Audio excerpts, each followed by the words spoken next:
With all of the temptations and the issues facing the church today, and specifically young people, what would you say is the greatest danger or the greatest dangers facing Christian young people in our day?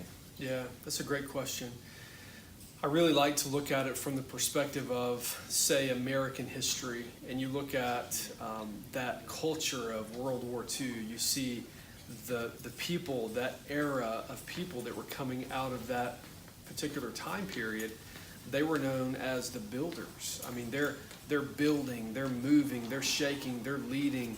They were just really strong people by and large. And then that generation, had children, and then that generation had children, and then you start to get far removed from what it means to really work, to work hard, to be committed, and that type of thing. And so now here we are with the millennial age group, for instance, and you have a lot of entitlement mindset. You have a specific idea of that they're owed something. There's not really a lot of, desire to work hard and to provide for a family and that type of thing. Well, you see that type of mindset, but that really spills over into the life of the church. Because when you have individuals who are genuine believers, but yet at the very same time, they're somehow detached from the local church. They think that, being a part of, other things might be more attractive to them. So missions, for instance, instead of trying to accomplish missions through the life of a local church, they're trying to accomplish it through like parachurch ministries.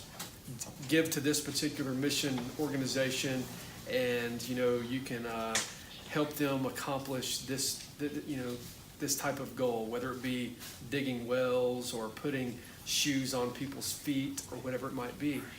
And so when you start looking at the local church, you see, I think, by and large, the younger generation in the church, I think, are oftentimes tempted to have a diminished view of the local church. And so they're not as committed. So you have that generation that's quickly dying off of the scene in established churches. And you see that we're having their funerals, and we're hearing about how they were very much committed to the church, very much committed to, missions within the local church, very much interested in helping build and work for a vision. But now this younger generation seems to be very much detached, somehow standoffish from the local church, not very much engaged. They're looking at the church as something that they come to rather than something that they are. And so I find that that's one of the greatest dangers, I think, facing the younger generation in the life of the local church.